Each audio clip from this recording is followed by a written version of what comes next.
우리는 지난 시간에 로마서 7장의 결론 부분을 묵상했습니다. 그렇죠? 로마서 7장 결론이 어땠어요?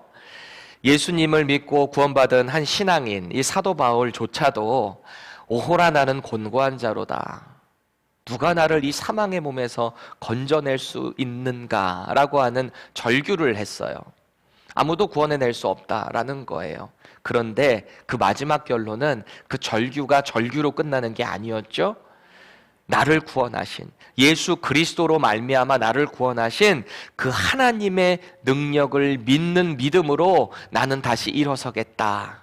구원을 찬양하는 그 모습을 우리는 함께 봤습니다. 그래서 오늘 본문인 로마서 8장을 들어서면서 그러므로 라고 시작을 하잖아요. Therefore, 항상 그러므로 혹은 그러나 이런 접속사를 우리가 잘 봐야 돼요. 그러므로라는 말은 이미 앞선 말한 것에 대한 결론을 내가 다시 강조하겠다라고 하는 거죠. 그래서 오늘의 본문을 가만히 보면 내가 이 죄책감 가운데서도 전혀 위축되지 않고 당당할 수 있는 이유가 뭔가, 그거에 대해서 선포를 하고 있습니다. 우선 이 말씀은 예수님을 믿은 저와 여러분들에게 얼마나 큰 위안이 되는지 모르겠어요. 위로가 되는 거 아니에요?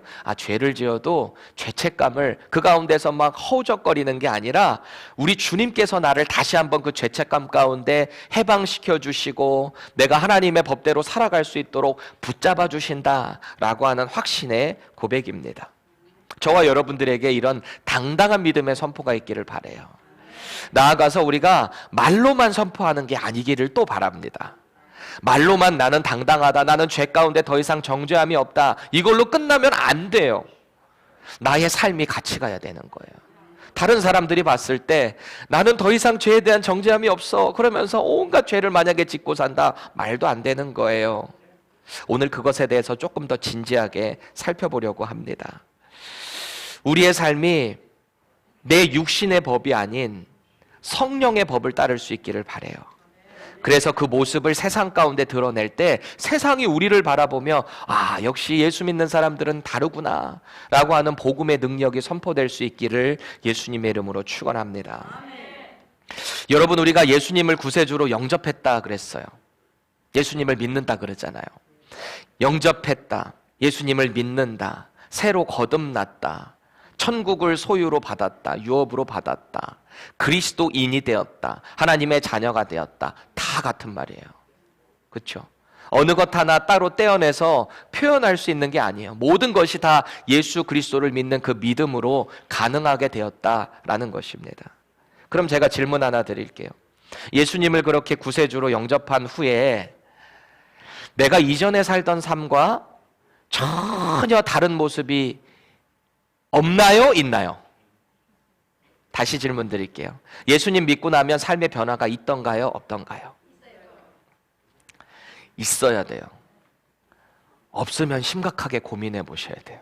내가 예수님을 믿었는데 이전에 예수님 믿기 전에 생활, 행동, 버릇, 습관, 잘못된 것들을 똑같이 반복하면서도 죄책감이 없고 아무렇지도 않게 살아간다? 그건 심각한 고민 한번 해보셔야 돼요. 우리는 예수님을 믿고 나면 여전히 그 가운데 우리의 죄성을 가진 이 육신이 있잖아요. 우리의 육신은 언제나 우리 가운데 탐욕을 주기도 하고요, 정욕 가운데 살아갈 수 있도록 자꾸 우리를 유혹합니다. 끌어내립니다. 그때마다 우리는 예수님을 믿었기 때문에 성령 하나님이 우리 안에 들어오신다고 했죠. 그 성령님이 자꾸 우리를 노크하시는 거예요. 우리 마음의 문에. 그거 아니야, 그렇게 하면 안 돼, 이전에는 그렇게 했을지는 몰라도 예수님 믿고 나면 이제 그러면 안 돼, 자꾸 우리에게 알려주신단 말이죠. 그래서 우리는 달라질 수밖에 없는 거예요. 우리 마음이 달라지는 거예요. 달라진 건 하나도 없어요. 우리 마음이 달라지다 보니까 이제는 성령 하나님의 법을 따라서 살아갈 수밖에 없다. 그게 삶의 변화인 거예요. 그 전에는 율법으로 나아갈 때마다 우리의 죄가 드러나기만 했어요. 예수님이 오시기 전에. 구약의 율법이라는 것은 우리가 계속해서 묵상을 했지만 율법이 우리에게 다가오잖아요. 그러면 율법의 대표적인 기능이 정죄의 기능이란 말이에요. 죄를 드러나게 하고 죄를 자꾸 지적하게 한단 말이에요. 여기에는요, 배려, 어떤 긍휼 그런 게 느껴지지 않는 것 같아요. 너무 차가운 느낌인 것 같아요. 왜요? 그냥 우리의 죄를 드러나게 하는 기능이니까. 죄가 자꾸 인지되는 거죠. 그게 얼마나 괴로워요. 그럼에도 불구하고 우리는 이제 예수님의 법을 따라간다. 예수님을 믿으며 성령 하나님의 법을 따라가기 때문에 성령 하나님의 새 정신으로 살아가는 거예요. 율법에 정죄하는 그런 정신이 아닌 이제는 성령 하나님의 새 정신으로 우리를 위로하시고 우리를 위해 친히 탄식해 주시는 그 성령 하나님, 우리를 도와주시는 그분 때문에 비록 우리가 죄를 지을지는 몰라도 자꾸 우리는 죄된 행동들이 점차 줄어들게 된다는 거예요. 이전에는 10가지 죄를 지었다면 예수님을 믿고 나면 이제 8가지, 7가지, 그러다가 다시 돌아갔는지 8가지 졌으면 또 회개하고 다시 7가지, 6가지 점점 내려가는 겁니다.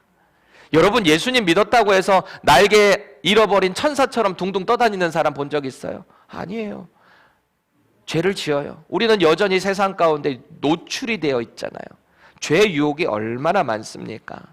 그럼에도 불구하고 성령 하나님이 우리를 도와주시는 거예요. 도와주시기 위해서 우리를 지지해 주시고 우리를 지도해 주시기 위해 성령 하나님을 보내주셨다라는 것입니다. 그러니까 삶이 달라질 수밖에 없어요.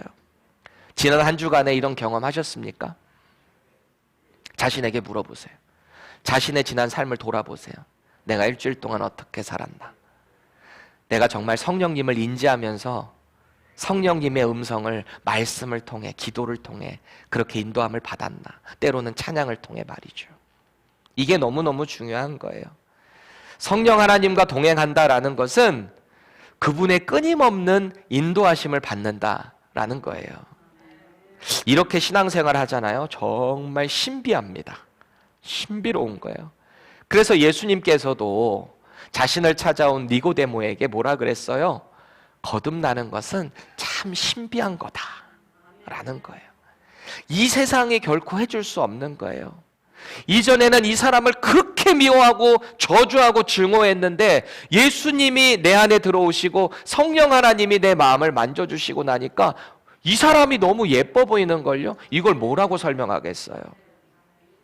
절대 인간적으로 할 수 없는 일을 우리 성령 하나님이 우리의 마음을 만져주심으로 가능하게 한다라는 것입니다. 이게 바로 더 이상 우리의 가운데 정죄함이 없다라는 거예요. 여러분, 죄로 인한 내적 갈등이 우리가 예수님을 믿고 난 이후에 점점 더 커질 수 있어요. 그러는 거죠. 이 내적 갈등이 죄책감으로 너무 크게 가잖아요. 그러면 자꾸 우리 안에 이런 죄책감으로 어렵게 됩니다. 이러는 거지. 내가 이렇게 죄를 지으면서 무슨 전도를 하겠어? 내가 삶이 지금 이따위인데 누구에게 무슨 말씀을 전하겠어? 내가 지금 이런 삶을 사는데 무슨 설교를 할 수 있겠어? 이건 제 얘기입니다. 목사로 더 거룩하게 말씀을 연구하며 그 말씀을 먼저 실천하면서 살아야 되는데 저도 삶 가운데 연약할 때가 얼마나 많은지 모르겠어요. 저도 부족할 때가 너무 많단 말이에요. 그런데 그렇다고 해서 제가 그 죄책감 가운데 주저앉아서 일어나지 못하고 난 오늘 설교 못해. 오동관 전도사님 한 번만 설교 더 해주세요. 이렇게 주저앉아 있는다면 그거 누가 제일 좋아하겠습니까? 사탄이 좋아하는 거예요. 사탄의 목적은 자꾸 우리를 죄 가운데 주저앉아 있게 만들어요. 용기를 자꾸 줄여버리고요.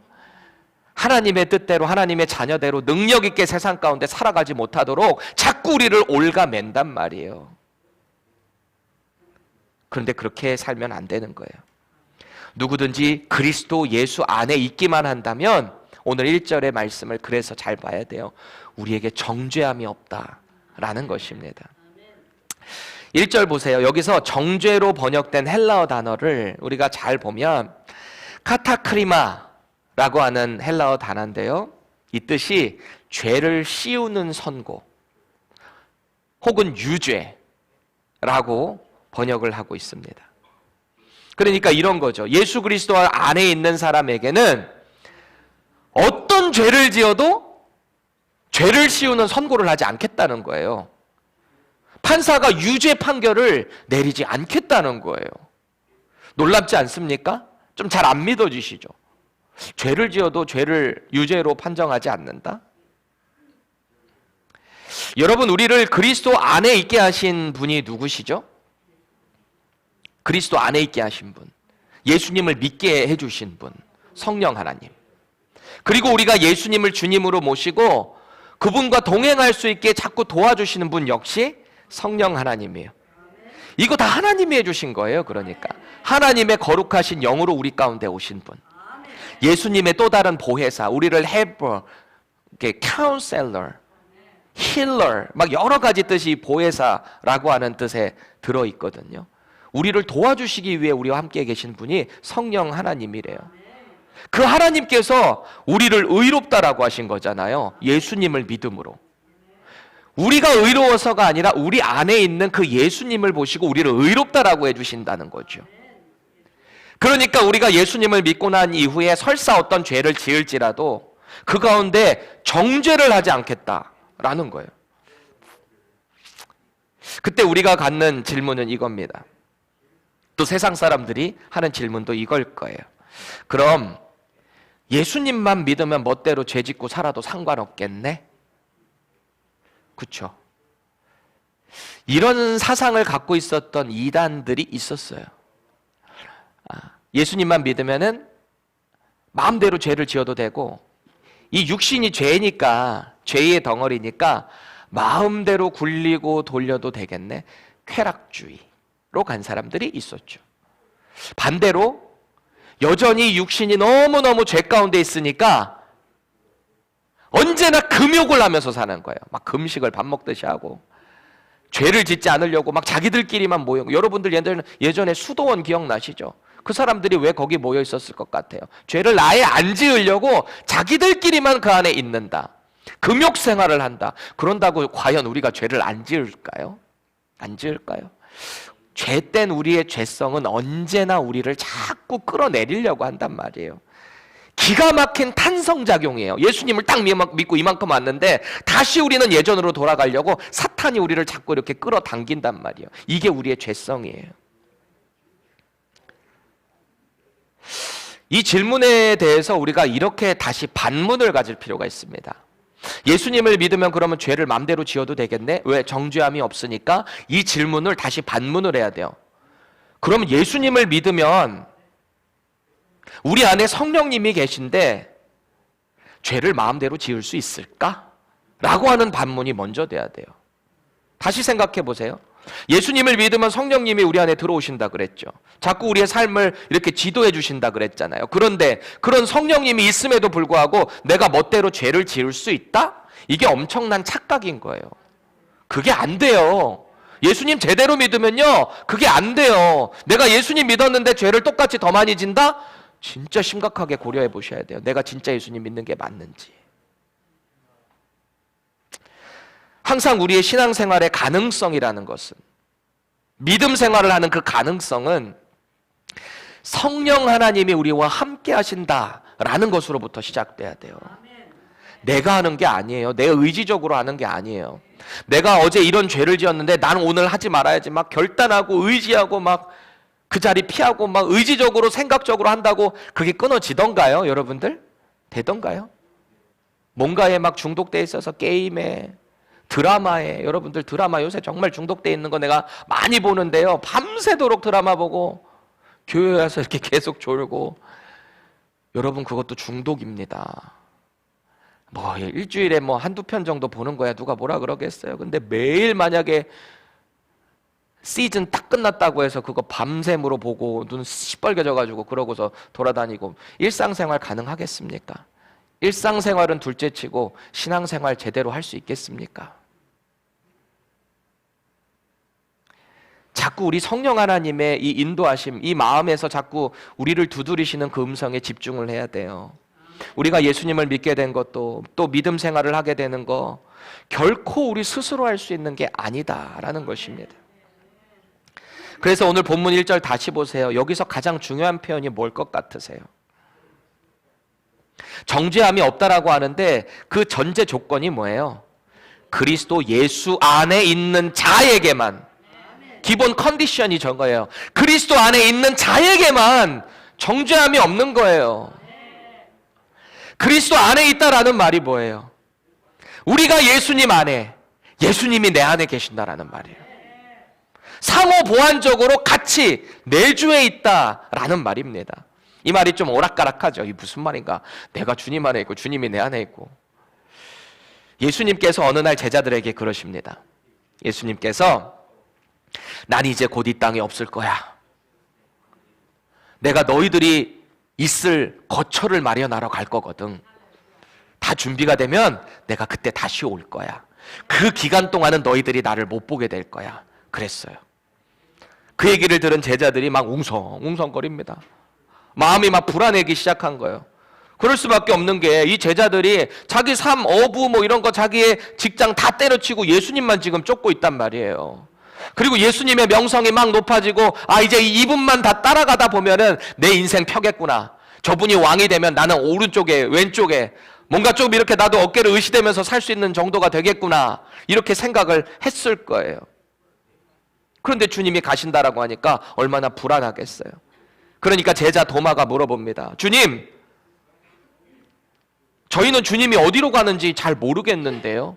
이렇게 말을 해요. 왜요? 주님이 말씀하셨거든. 너희들 내가 가는 길을 알게 될 거야. 그랬어요. 그러니까 도마가 그러지. 우리 어디로 가는지 잘 모르겠는데요. 그랬어요. 그래서 나온 유명한 말씀, 우리 함께 읽어볼까요? 요한복음 14장 6절입니다. 시작. 예수께서 이르시되 내가 곧 길이요 진리요 생명이니 나로 말미암지 않고는 아버지께로 올 자가 없느니라. 아멘. 그러셨어요. 우리가 가야 될 그 길 끝에 누가 계신다는 거예요? 하나님 아버지. 그런데 그 길은 오직 우리에게 길과 진리와 생명이 되시는 예수 그리스도를 통해서만 가능하다는 거예요. 하나님이 저 끝에 계신데 이 길을 우리 멋대로 갈 수가 없어요. 의지적으로 갈 수가 없어요.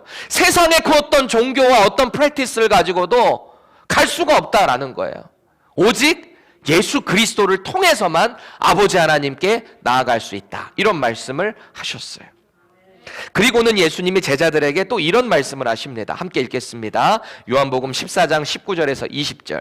시작. 조금 있으면 세상은 다시 나를 보지 못할 것이로되 너희는 나를 보리니 이는 내가 살아있고 너희도 살아있겠음이라. 그날에는 내가 아버지 안에 너희가 내 안에 내가 너희 안에 있는 것을 너희가 알리라. 아멘. 이게 도대체 제자들이 듣고 하나님이 우리 안에 있고 우리가 예수님 안에 있고 예수님이 우리 안에 있고 도대체 무슨 말인가? 예수 그리스도를 구세주로 영접한 자는 예수님과 연합한다는 거예요. 하나가 되는 거예요. 이 안에 연합이 되면 주님이 내 안에 있고 내가 주님 안에 있게 되는 거죠. 이 그림 자체가. 이전에는 세상에서 내가 원하고 마음 내키는 대로 살았어요. 그런데 예수님을 딱 영접하고 난 이후에는 예수님이 십자가에서 죽으실 때 그분의 죽으심과 함께 나의 죄가 같이 죽었다고 그랬잖아요. 그리고 예수님이 부활하심과 함께 나도 예수님과 함께 부활했다. 이게 예수님 믿는 삶의 모습입니다. 완전한 연합이에요. 예수님과 함께 사는 거예요. 내가 사는 게 아닌 것입니다. 그래서 이것을 극대화시킨 구원의 그림의 언어가 바로 침례였던 거죠. 우리가 얼마 전에 3명에게 침례해 줬잖아요. 여기서 침례식 할 때 제가 하는 말이 마지막 말이 뭐였죠? 예를 들어서 우리 최현민 형제 같은 경우에 키가 저보다 크잖아요. 지금부터 예수님 믿는 최현민 형제는 예수님과 함께 죽었다가 이렇게 푹 들어가잖아요. 물로. 근데 이 친구가 키가 저보다 훨씬 크다 보니까 또 얼마나 그 빨리 들어가서 죽고 싶은지 몸을 완전히 확 뒤로 민 거예요. 근데 제가 힘을 예상치 못해서 그렇게 빨리 들어갈지. 근데 이게 기럭지가 또 크니까 혹시 끝에 머리 부딪힐까 봐 내가 이렇게 잡느라고 나 영상을 보니까 제가 움찔 나더라고요. 휘청거리더라고 제가. 그 여기까지 다 젖었어 이렇게 하느라고. 그런 거예요. 예수님과 함께 죽었다가 예수님과 함께 부활했습니다. 이게 예수님 믿는 저와 여러분들의 삶인 거예요. 그러니까 예수님을 믿는다는 것은 예수님이 내 안에, 내가 예수님 안에 있게 된다라는 것입니다. 완전한 연합. 예수님이 제자들에게 조금 있으면 너희들이 나를 못 본다 그러셨잖아요. 이건 그리스도의 죽으심과 부활, 그리고 이제 하늘로 올라가신 그 이후에 못 본다는 거예요. 다시 재림에 오시는 그 기간 동안 당연히 이 땅에서 못 보죠. 주님은 의미심장한 말씀을 하셨어요. 비록 너희가 나를 보지는 못하는 타이밍이 분명히 온다. 그런데 너희는 여전히 나를 보게 될 거야. 나는 살아있을 거야. 그러세요. 왜냐하면 그 날이 되면 내가 아버지 안에, 너희는 내 안에, 내가 너희 안에 있는 것을 알게 될 거거든. 재림에 오시기 전에 우리가 예수님 어떻게 봐요? 여러분 예수님 본 적 있어요? 어떻게 봐요? 바로 하나님 아버지의 거룩한 영이신, 그리고 우리 성도의 구원과 믿음 생활을 도와주시기 위해 보내주신 성령 하나님을 통해 우리가 주님을 볼 수 있다라는 것입니다. 실제적인 외모를 본다는 의미가 아니에요. 말씀을 통해 예수 그리스도의 삶의 행적과 그분의 가르침을 배우고 프랙티스하고, 우리 예수님의 제자라고 하죠. 제자가 무슨 말입니까? 스승의 가르침을 모방해내는 자가 제자입니다. 우리가 그리스도인, 그리스도의 제자라고 한다는 것은 예수님의 삶과 그분의 가르침을 자꾸 살아내려고 모방을 하는 거예요. 근데 이걸 우리 의지로 하는 게 아니라 그랬죠. 성령 하나님의 도우심으로 그분의 삶을 살아내기 시작하면서 성령의 열매들이 삶 속에서 맺혀진다라는 것입니다. 그렇게 살아가는 사람인데 어떻게 마음대로 죄를 지을 수가 있겠어요? 그러니까 성령 하나님을 통해 예수님이 나의 구원자요, 주님이십니다 라고 고백하는 자마다 예수 그리스도와 함께 동행한다라는 것입니다. 그분이 우리 안에, 내가 그분 안에 거하는데 어떻게 마음대로 살 수 있겠어요? 그래서 오늘 바울은 2절에서 이런 말을 자신 있게 하는 거예요. 우리 2절 힘차게 같이 고백하겠습니다. 시작. 이는 그리스도 예수 안에 있는 생명의 성령의 법이 죄와 사망의 법에서 너를 해방하였음이니라. 아멘. 성령의 법 vs 죄와 사망의 법이에요. 여러분 여기서 말하는 죄와 사망의 법이 뭘까요? 바울이 계속해서 강조했던 율법입니다. 율법. 도저히 율법의 기준으로는 의로워질 수가 없었단 말이에요. 그런데 그리스도 예수 안에 있는 자마다 성령 하나님의 새 정신으로 살아간다 그랬잖아요. 새로운 마음을 가지고 그 하나님의 법을 사모하며 사랑하며 지켜내게 된다라는 거예요. 하나님이 우리를 인도하시기 때문에 그래서 더 이상 정죄함이 없다라는 것입니다.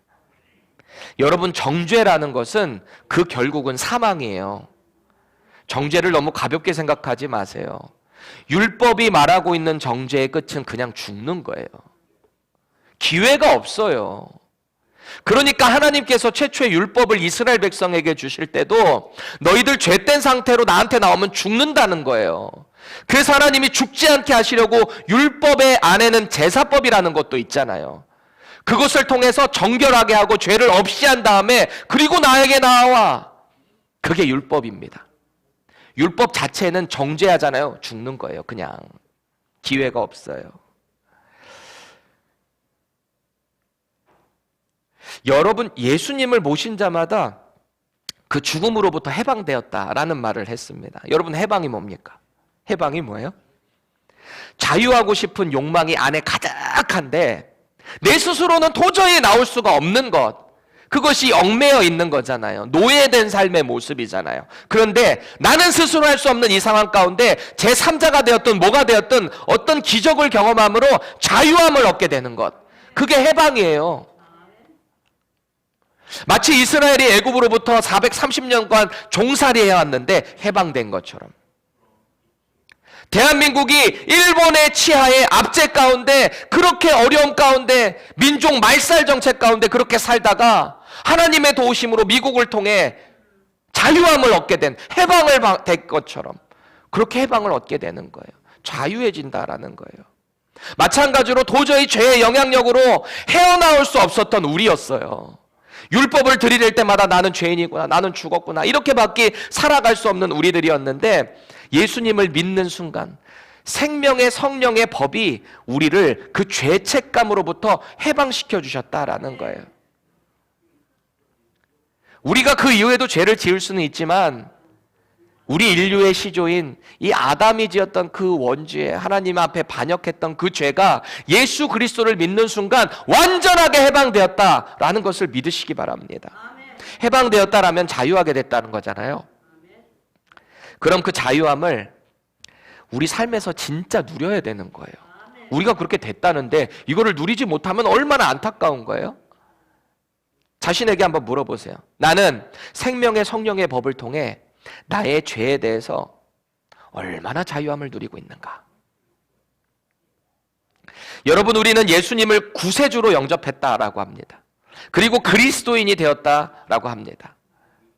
그럼에도 불구하고 우리는 여전히 우리의 죄된 육체 때문에 죄를 지으며 살아요.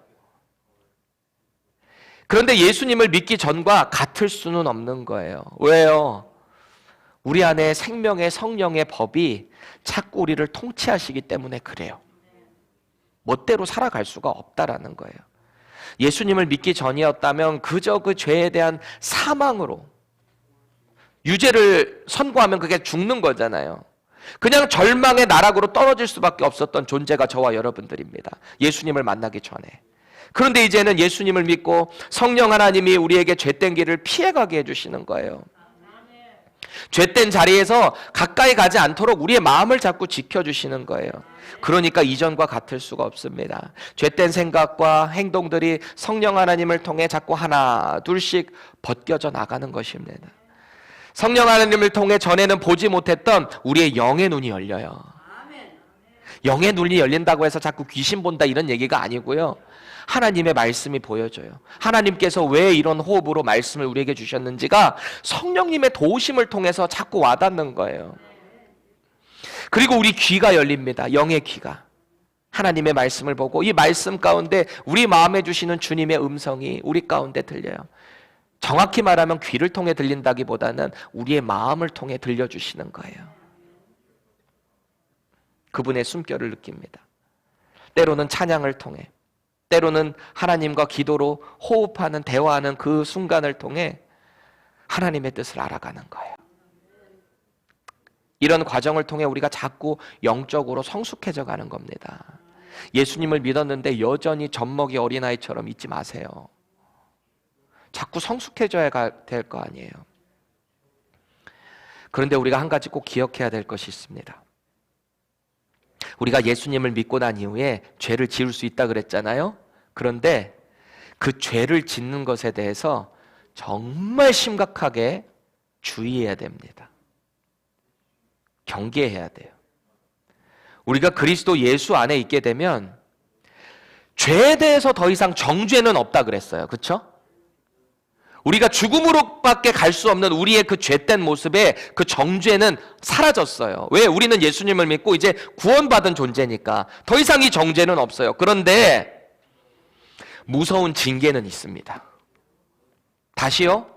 정죄는 없는데요, 징계는 있다는 거예요. 예수님을 믿는 자녀들에게.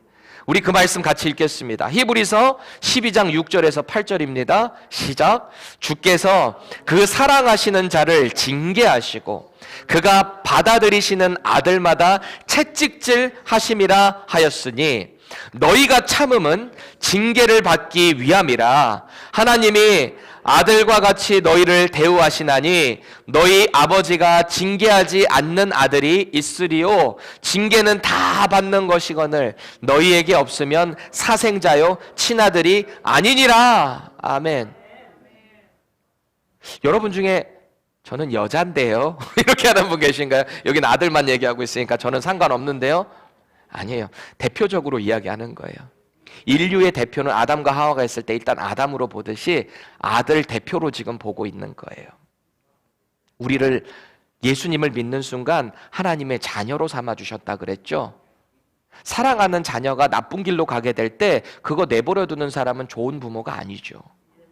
징계를 줘서라도 돌이키게 깨닫게 한단 말이에요. 여러분, 내가 회개하지 않고 같은 죄를 반복해서 짓는데도 하나님의 징계가 없다? 분명히 둘 중 하나일 겁니다. 하나님께서 회개하고 돌아오기를 참고 기다리시는 거거나 아니면 애시당초 사생자인 거예요. 자기 혼자 예수님 믿다고 착각하고 있는 거예요. 이런 분들은 대개 보면 삶의 모습이 전혀 안 바뀌고 나는 예수님 그냥 교회 한번 툭 가고 나는 구원받았다라고 생각한다면 삶에 전혀 이 성령의 법으로 치리함을 받지 않는다면 교리적으로만 예수님을 믿는 걸 수 있어요. 그냥 교리적으로, 머리로만. 예수님을 믿고 그 성령의 법을 따르면서 나타나는 어떤 신비한 삶의 그런 체험을 해본 적이 없는 거죠. 진지하게 고민해 봐야 돼요. 예수님을 믿는 자에게는 언제나 성령 하나님의 지도하심이 있다 그랬습니다. 때로는 내가 속한 삶의 터전에서 혹은 혹독한 우리가 어떤 고난과 고통을 당할 때 깨달음을 얻게 해주세요. 물론 모든 고통과 고난이 다 성령님이 주시는 징계, 하나님 주시는 징계라고 받아들이면 안 돼요. 왜? 우리가 실수해서 우리가 고통받는 것도 많거든요. 괜히 보증 잘못 써줬다가 자기가 고통받으면서 이거는 주님이 내게 주시는 징계야. 지혜를 구하세요. 성령 하나님께 처음부터 지혜를 구하고 영혼도 잃지 않고 내가 복음 가운데 그 가운데 더 영향력을 끼칠 수 있는 방법을 알려주세요. 자꾸 성령님께 의지를 해야 되는 거예요. 우리는 꼭 기억해야 됩니다. 예수 그리스도 안에 있는 자들에게는 정죄함이 더 이상 없다 그랬어요. 하지만 계속해서 깨닫지 못하고 죄의 자리에서 허우적거리고 있게 된다면 무서운 징계가 임한다는 거예요. 이 징계가 어떻게 보면은 이 정죄 한 번에 죽는 사망보다 더 괴로울 수 있어요. 하나님이 어떤 징계 주실 줄 알아요? 회초리 3대 때릴지 아니면 완전 죽기 직전까지 나를 깨닫게 하실지 그건 아무도 모르는 거예요. 하나님의 방법이잖아요. 여러분, 제가 질문 하나 더 드릴까요? 우리가 예수님을 통해서 구원받는 방법이 아니라면 이건 말고 우리가 구원받을 수 있는 방법은 뭘까요? 구약시대 때 생명에 이르게 될 수 있는 방법, 그게 뭘까요? 예수님이 오시기 이전 때 율법을 100% 지키면 돼요. 율법이 하라는 거 하면 되고요, 하지 말라는 거 안 하면 돼요. 참 쉽죠. 그러면 생명에 이룰 수 있어요. 그런데 문제가 뭔지 아세요? 율법이라는 것은 예를 들어 100가지 중에 내가 99가지를 지켰는데 하나라도 어기면 죽는 거예요. 우리 4절 말씀 함께 읽겠습니다. 오늘 본문이에요. 시작. 육신을 따르지 않고 그 영을 따라 행하는 우리에게 율법의 요구가 이루어지게 하려 하심이니라. 아멘. 율법을 이루면 생명에 이룰 수 있었다는 거예요. 그 영을 따라 행하는 우리에게 율법의 요구가 이루어지게. 이 말이 뭐냐면 우리가 도저히 지킬 수 없었던 율법의 그 한계가 있잖아요. 지킬 수 없는 우리의 죄된 한계. 그것을 성령 하나님을 통해 우리가 이루게 되었다라는 말을 하고 있는 겁니다. 하나라도 어기면 율법은 안 되는 거예요. 하나라도 어기면. 왜 군대 갔다 오신 분들은 잘 이해할 수 있는데요. 잘 들어보세요. 미국도 아마 있을 것 같은데 한국에 유격훈련이 있어요. 여름에 하는 거거든요. 태양볕에 각 부대 사람들이 다 모여가지고 여기는 뭐 이름 이런 거 다 가리고 그냥 넘버로만 해요. 몇 년, 몇 번 뭐 올빼미 뭐 이렇게 해가지고 그렇게 하거든요. 근데 거기에 보면은 PT 체조라는 게 있어요. PT 체조. 그게 피지컬 트레이닝이거든요. 이게 사람 죽이는 거예요. 그냥 얼차려예요. 근데 뭐 계속 그걸 통해서 긴장감을 북돋아주고 하게 하는 건데 각 부대에서 몰려든 수백 명의 교육생들이 함께 받는 단순하면서도 반복되는 아주 고통의 시간이죠. 앞에선 이 호랑이 같은 교관이 그래요. 이러거든요. 앞에 딱 목소리 딸고 마지막 구는 붙이지 않는다 막 이러면서 BT 8번 5회 그럼 몇 회? 그러면 따라한다 그러면 5회 하는데 목소리가 마음에 안 들었어. 목소리가 작다. BT 8번 10회 그래 그러면 그때 정신 차리고 10회 그래 그러면 이 교관이 5회 실시 딱 이런단 말이에요. 근데 PT 8번이 진짜 제일 힘든 거거든요. 고개를 이렇게 45도 이렇게 하고 배를 봐야 되고요. 다리를 이렇게 들어야 되고요. 양팔을 벌리고 양쪽으로 다리로 왔다 갔다 반대로 하는 거예요. 하나 둘 셋 하나 이겁니다. 다리 쫙 올리고 말이죠. 그러면서 아까 그랬어요. 마지막 구호는 절대 붙이지 않는다 이래요. 그러면 5회라고 했으면 마지막에 하나 둘 셋 뭐 4, 넷 하나 둘 셋 다섯을 하면 안 되는데 꼭 어디서 다섯 이게 꼭 나와. 이게 꼭 나와. 꼭 나와. 그러면은 이제 욕하지 막 그러면 누가 욕합니까? 이러면서 여러분은 공동체입니다. 다시 PT 맛봐 막 계속 하는 거예요. 죽는 거예요. 이 교관은 절대 그 실수를 용납하지 않아요. 그 마지막 구호를 붙이는 순간 계속 얼차려요. 율법이 그런 거예요. 율법이 하지 말라는 것들 중에 하나라도 어기면 그냥 끝인 거예요. 이건 겉으로 드러나는 행위뿐만 아니라 보이지 않는 우리의 마음의 생각까지도 정죄하잖아요. 율법은. 간음하지 말라를 그걸 어떻게 우리가 겉으로는 안 할 수 있지만 하나님은 아시잖아요. 그게 죄잖아요. 그래서 그걸 다 지킨다는 게 불가능한 거예요. 하나님의 율법에 의하면 세상의 모든 사람은 죄인이라는 거예요. 그래서 그 율법의 기능이 죄를 드러낸다 그랬죠. 왜요? 내가 죄인이고 연약한 점이 드러나야 그제서야 하나님께 나가서 하나님 저를 긍휼히 여겨주세요. 저를 용서해 주세요. 제물을 통해서 그렇게 제사를 드려야만 깨끗해질 수 있는 거잖아요. 죄인이라는 것은 이미 사형 판결을 유죄를 받았다라는 것입니다. 그 죄값을 치르기 전까지는 죄의 문제가 도저히 해결될 수가 없었어요. 그게 바로 저와 여러분들이 예수님을 만나기 전의 모습입니다. 그런데 죄를 치른다는 것은 죽음이죠. 그러면은 죄를 치르기 위해서 예수님이 아닌 그 상황에서 율법 가운데 죄를 치렀다. 그럼 해결이 아니라 그냥 끝난 거예요. 그냥 사형 받고 끝난 거잖아요. 이 세상에 그 누구도 스스로 그 죄에 대한 심판을 해결할 수가 없습니다. 근데 그것을 하나님이 하셨다는 거죠. 오늘 본문 3절 말씀을 우리 세 번역으로 같이 볼까요? 시작. 육신으로 말미암아 율법이 미약해져서 해낼 수 없었던 그 일을 하나님께서 해결하셨습니다. 곧 하나님께서는 자기의 아들을 죄된 육신을 지닌 모습으로 보내셔서 죄를 없애시려고 그 육신에다 죄의 선고를 내리셨습니다. 누구의 육신에다가요? 예수님의 육신에다가 온 인류의 죄를 선고하셨다는 거예요. 인류의 역사상 가장 흉악한 더럽고 추악한 죄인이 누구인가? 라고 물어본다면 히틀러, 스탈린 아닙니다. 십자가 위에 달린 예수 그리스도, 그가 바로 가장 흉악한 인류의 죄인이에요. 왜요? 하나님께서 모든 인류의 죄를 그에게 덮어 씌우셨기 때문에. 율법대로 하면 우리는 다 죽을 수밖에 없었거든요. 구약의 제사를 떠올려 보세요. 어떻게 제사 드렸죠? 거룩하신 하나님께 예배자로 나아가려고 하는데 나갈 수가 없잖아요. 왜? 우리는 자꾸 죄를 지을 수 있으니까. 하나라도 죄가 들어가면 그 자리에서 즉사예요. 하나님 거룩하신 하나님 앞에 못 나가요. 아론 대제사장의 두 아들, 첫째 둘째 아들이었던 나답과 아비후 죽은 거 보세요. 하나님 제사에 향료 잘못 올렸다가 그 자리에서 즉사했어요. 불이 나와서 이들을 삼켜버렸어요. 거룩하신 하나님 앞에 나가는 우리를 향한 그 기준이 그만큼 높았어요. 우리는 스스로 할 수가 없잖아요. 그러니까 우리의 죄를 제사 동물에게 안수를 함을 통해 내 죄가 일리 트랜스퍼가 되는 거잖아요. 그럼 이 동물은 어떻게 돼야 돼요? 죽어야 되는 거예요. 왜요? 죄를 갖고 있기 때문에. 죄는 사망인 거예요. 이게 율법의 가르침이에요. 그런데 그걸 하나님께서 예수 그리스도에게 우리의 죄를 전가시키셔서 그를 죽이셨다라는 것입니다.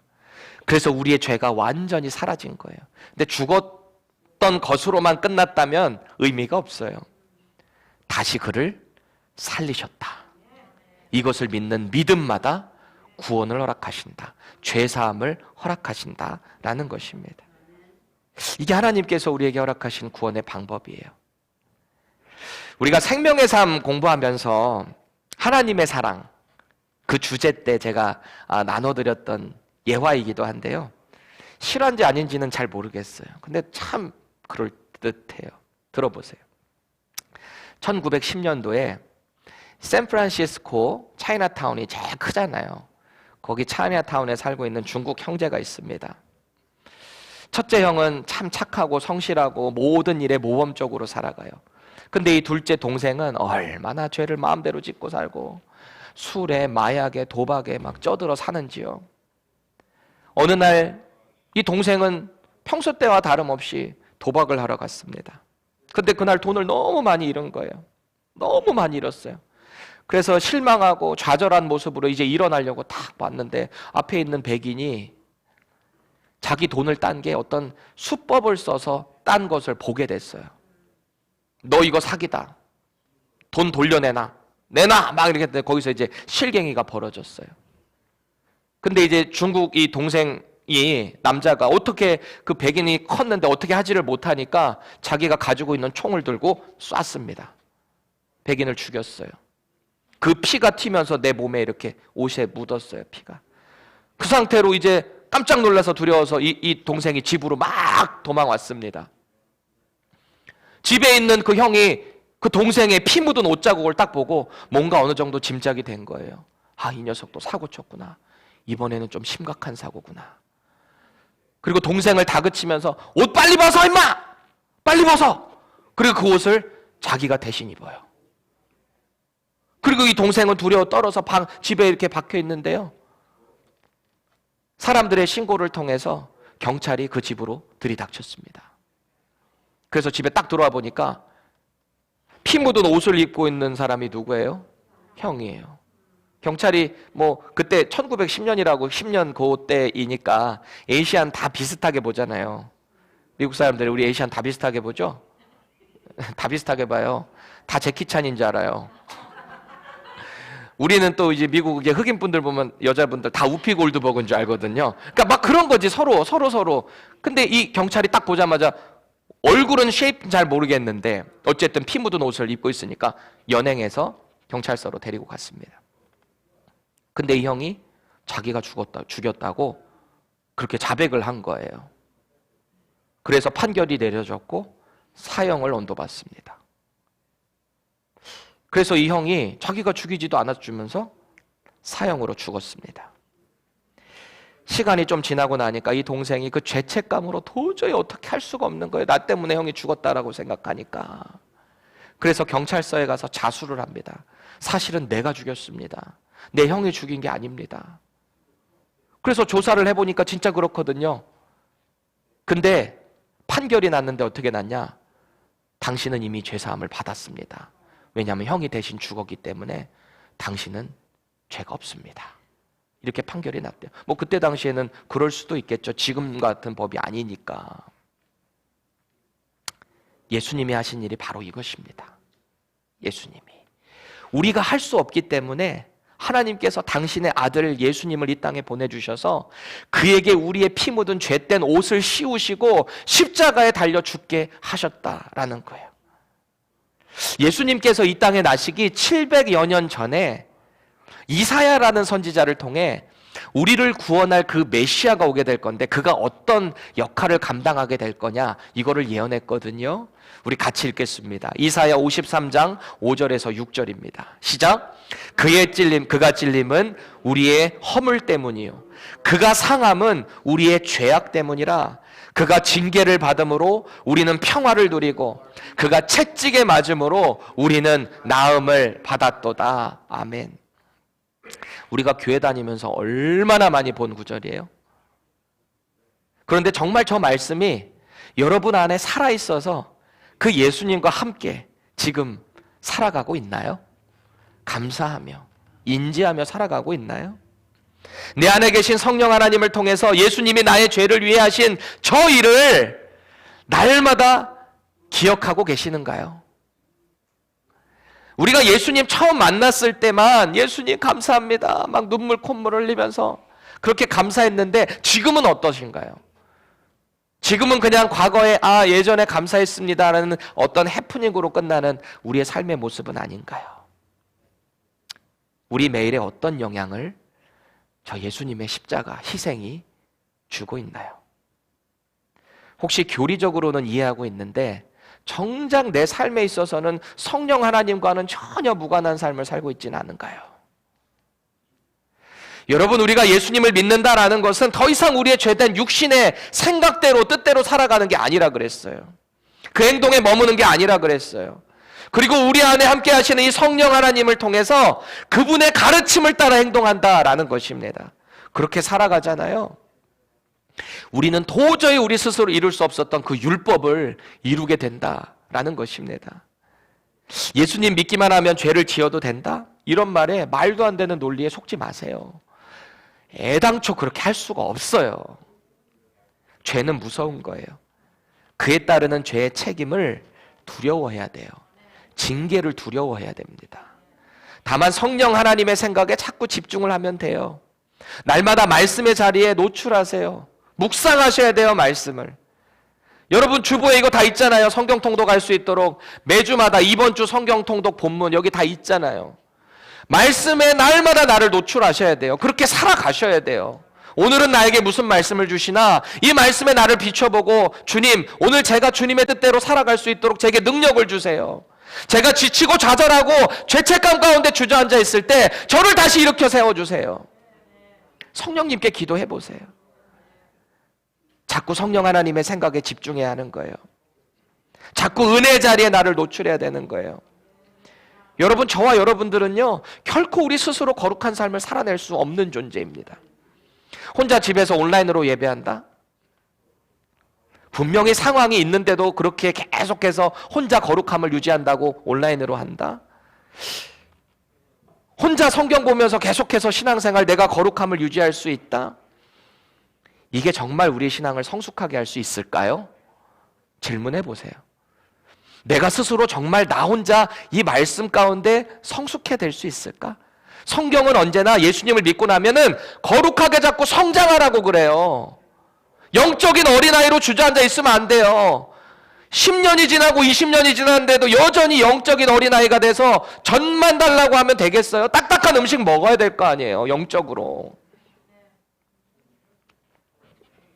하나님께서는 우리가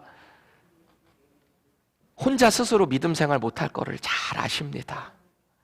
그래서 우리에게 이런 교회 공동체를 주신 거예요. 이 공동체는 우리 사교 모임이 아닙니다. 이민사회 가운데 외로워서 한국 음식 먹고 싶어서 한국 사람이랑 말하고 싶어서, 물론 그런 친교의 베네핏도 있겠지만 이게 다가 되면 절대 안 돼요. 그렇게 생각하잖아요. 절대 믿음 성장 못합니다. 예수님을 믿고 공동체 가운데 들어오셨다면 자꾸 이 공동체 안에 있는 사람들과 부딪히기도 하고 때로는 어려움도 당하지만 그 가운데 자꾸 예수님의 성품을 닮아가기 위해 노력해야 하는 거예요. 성령의 9가지 열매, 예수님의 성품이라 그랬잖아요. 사랑과 희락과 화평과 자비와 양선과 충성과 온유와 절제. 이거 여러분들 어디 가서 지키겠어요? 교회에서 연습하고 훈련돼야 세상에 나가서 그 가운데 예수님 성품 전할 거 아니에요. 교회에서 조금 부딪혔다라고 해서 팩 교회 안 나와. 어디 뭐 안 받으면 잠깐 교회 안 나가. 몸 안 좋으면 일단 교회부터 딱 끊어. 왜 꼭 교회에 돼요? 마트 다 다니시잖아요. 어디 다 다니잖아요. 왜 교회? 아니 마스크 쓰고 나오세요. 괜찮아요. CDC 지침은 지키세요. 5일은 격리하래요. 저도 그래서 5일은 격리한 거예요. 지침을 지키되 자꾸 이 안에 더 은혜를 누리기 위해서 몸부림을 치셔야지 내가 혼자 스스로 내가 뭐가 됐다, 나 혼자 뭔가 할 수 있다 착각하지 마세요. 교회 공동체 안으로 나오셔야 돼요. 말씀의 모임에, 예배 모임에 자꾸 나를 노출하셔야 됩니다. 그렇게 살아가잖아요. 자꾸 성령님 인지하면서 살아가면 우리 인생에 자꾸 신비한 체험이 생겨요. 이 신비하다라는 것이 자꾸 막 어떤 영을 보고 막 다른 신비한 초자연적인 것을 경험한다는 것만 얘기하는 게 아니에요. 물론 때로는 그렇게 경험할 수도 있어요. 하나님이 나를 이렇게 끌어가시네. 내가 기도한 거를 이렇게 말도 안 되는 역사를 뒤집으셔서 하나님이 나의 기도에 응답하셨네. 이런 것도 경험할 수는 있는데 더 신비한 건 뭔지 아세요? 그저 내 마음이 기뻐요. 평화가 있어요. 우리 아까 앞선 찬양했죠? 평화로다. 하늘 위에서 내려오네. 예수 그리스도를 통한 평화가 우리의 마음 가운데 날마다 있잖아요. 우리가 어떤 어려움과 상황과 고통과 고난 가운데 있을지라도 평화로운 거예요. 신비하지 않아요. 이게 우리의 믿음 생활인 것입니다. 이런 경험을 하면 교회 나오지 말라 그래도 나와요. 나가지 말라 그래도 자꾸 은혜 자리를 사모하게 된다라는 것입니다. 저와 여러분들이 이런 신앙생활을 꼭 체험할 수 있기를 바라요. 그래야 우리가 사명을 감당할 수 있죠. 내가 힘이 없고 죄책감 가운데 주저앉아 있는데 우리 복음의 사명 어떻게 감당할 수 있겠어요? 자꾸 우리는 이런 고백을 해야 돼요. 나는 할 수 없지만 우리 예수 그리스도가 내 안에 있을 때, 내가 그분 안에 있을 때 나는 할 수 있습니다. 이 고백이 되는 거예요. 예수 그리스도 안에 있는 우리에게 어떤 근심이 있겠습니까? 나는 할 수 없지만 그리스도 안에 있는 우리에게는 가능하다. 우리의 죄된 육신으로는 도저히 이룰 수 없는 율법의 그 요구가 예수 그리스도 안에 있을 때 가능하게 된다라는 것입니다. 오늘도 이런 당당한 고백을 가지고 세상 가운데 승리하는 저와 여러분들 되시기를 예수님의 이름으로 축원합니다.